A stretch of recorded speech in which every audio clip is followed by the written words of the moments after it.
देखिए बच्चों, अगर आप पॉलिटेक्निक के सेमेस्टर एग्जाम की तैयारी कर रहे हैं और अप्लाइड फिजिक्स में अगर आपकी अच्छी तैयारी नहीं हुई है और आपको पता है कि भाई फिजिक्स का क्या हाल है सेमेस्टर एग्जाम में, बहुत प्रयास कर रहे हैं लेकिन फिर भी तैयार नहीं हो पा रहा है आपका, तो मैं आपको बता देता हूं कुछ चीजें जो कि आपको पढ़ के जानी है और उसी तरीके से हूबहू आपको कॉपी को रिप्रेजेंट अपने कर देना है।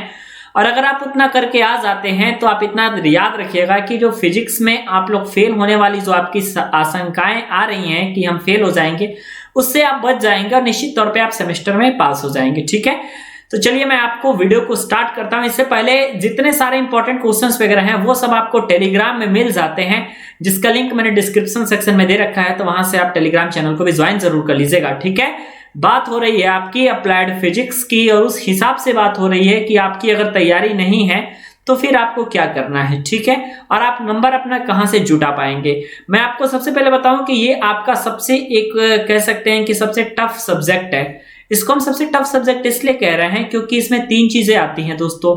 सबसे पहली बात तो आपका थ्योरी आता है, थ्योरी के साथ ही साथ आपका न्यूमेरिकल भी आता है। और थ्योरी न्यूमेरिकल तो आता है, इसके साथ ही साथ जो आपका न्यूमेरिकल पे जिस फॉर्मूले पे आपका न्यूमेरिकल आता है, वो जितना फॉर्मूला है ना आपके सिलेबस में, वो सभी फॉर्मूले का डेरिवेशन भी आपके पास निकल के आता है। ठीक है, अब आपके पास इतना समय है नहीं कि जो है आप इन तीनों को कवर कर ले, क्योंकि एक ये सब्जेक्ट तो है नहीं, आपके पास केमिस्ट्री भी है, आपके पास कम्युनिकेशन स्किल भी है, मैथ भी है, ढेर सारी चीजें हैं आपको।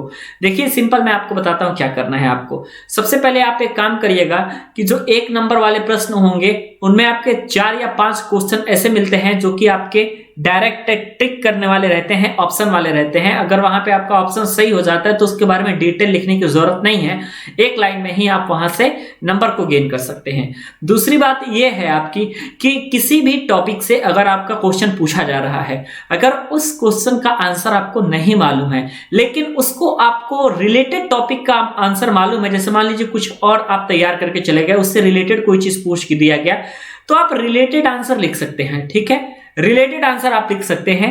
और आप ध्यान दीजिएगा कि ऐसे विद्यार्थियों की कभी बैक नहीं लगती और ऐसे विद्यार्थी कभी फेल नहीं होते जो कि सभी क्वेश्चंस को अटेम्प्ट किए रहते हैं। ठीक है, 2 तरह के विद्यार्थी होते हैं। एक तो वो होते हैं जिनको अगर मान लीजिए पेपर में 18-20 नंबर का भी क्वेश्चन आ रहा है तो वो सारे अटेम्प्ट करके चले आएंगे। ठीक है, answer number 1, answer number 2, answer number 3, मतलब उनकी पेपर, उनकी कॉपी से पूरी तरीके से भरी रहेगी। और आपको मैं बता दूं कि उनकी कॉपी पूरी तरीके से भरी रहेगी लेकिन उसके अंदर उनके कंटेंट में दम नहीं होगा, लेकिन कॉपी उनकी भरी है और सभी प्रश्नों के आंसर को उन्होंने लिखा है। तो इतना समझ जाएगा कि ऐसे लोग कभी फेल नहीं हो सकते हैं। ठीक है, ऐसे लोग 100% पास हो जाएंगे। दूसरे मैं बताऊं कि कुछ ऐसे विद्यार्थी होते हैं कि जो कि जेन्युइन आंसर को लिख करके आ जाते हैं लेकिन कम आंसर लिखते हैं। तो जब वो कम आंसर लिखेंगे तो जाहिर सी बात है कि कम आंसर लिखने वाले विद्यार्थियों को एक तो वो क्वेश्चन छोड़ा हुआ है, दूसरा भले वो सही और कितना भी सही क्यों ना लिखा हो, अगर वो कम आंसर लिखा हुआ है तो आप इतना याद रखिएगा कि आपका जो है नंबर मिलने के चांसेस नहीं है, नंबर बहुत ही कम मिलेगा। ठीक है, तो इसलिए आप चाहे रिलेटेड आंसर लिखिए, चाहे कोई भी आंसर लिखिए या फिर आप एक्चुअल आंसर लिखिए, आप इतना चीज जरूर याद रखिए कि आपको जो है पूरा कंप्लीट क्वेश्चन को अटेम्प्ट करना है।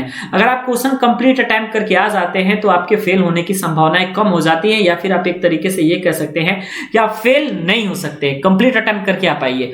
दूसरी चीजें ये हैं कि आपको चाहे उस आंसर के बारे में कितना भी सटीक एक्सप्लेनेशन क्यों ना मालूम हो, आप उस आंसर को ज्यादा लंबा कीजिए। ठीक है, आप ज्यादा से ज्यादा लिखिए और आप कोशिश करिए कि हेडिंग देकर के लिखें, मल्टीपल कलर ऑफ पेन्स का इस्तेमाल करें।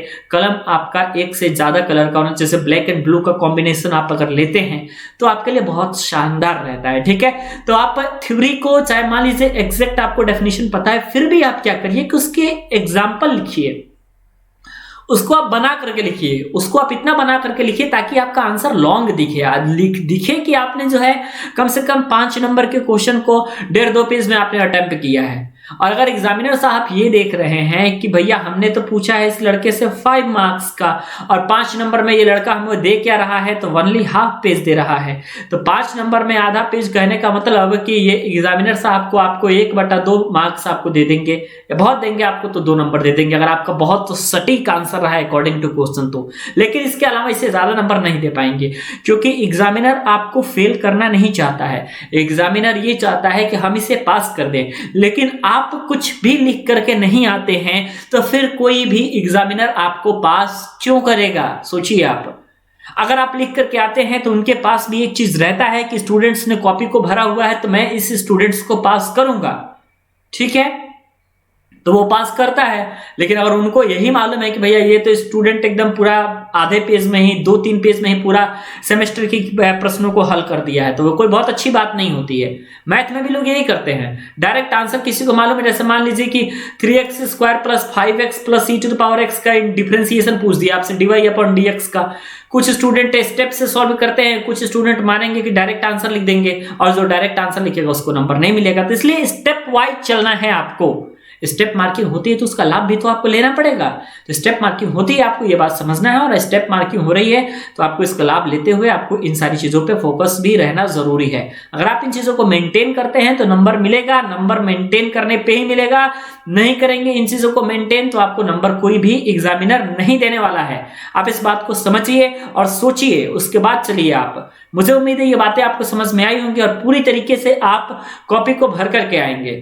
अभी मैं थोड़ी देर में एक वीडियोस बनाऊंगा, या फिर एक वीडियोस हमारे चैनल पर ऑलरेडी है कि सेमेस्टर एग्जाम में कॉपी को कैसे भरते हैं, है ना। उस हिसाब से भरिए, आप कॉपी को ज्यादा से ज्यादा लिख करके भरिए, उससे रिलेटेड टॉपिक भी लिख करके भरिए। नहीं लिख के भरेंगे तो आपके लिए प्रॉब्लम हो जाएगी, नंबर नहीं मिल पाएगा, चाहे आप कितना भी जेन्युइन आंसर को क्यों ना लिखे हो, ठीक है। तो ये चीजें आपके लिए जरूरी है और मुझे उम्मीद है कि आप इन बातों को जरूर केयर करेंगे और अच्छे तरीके से आप पास होंगे अपने सेमेस्टर एग्जाम में। वीडियो देखने के लिए और हमारे साथ बने रहने के लिए बहुत बहुत धन्यवाद।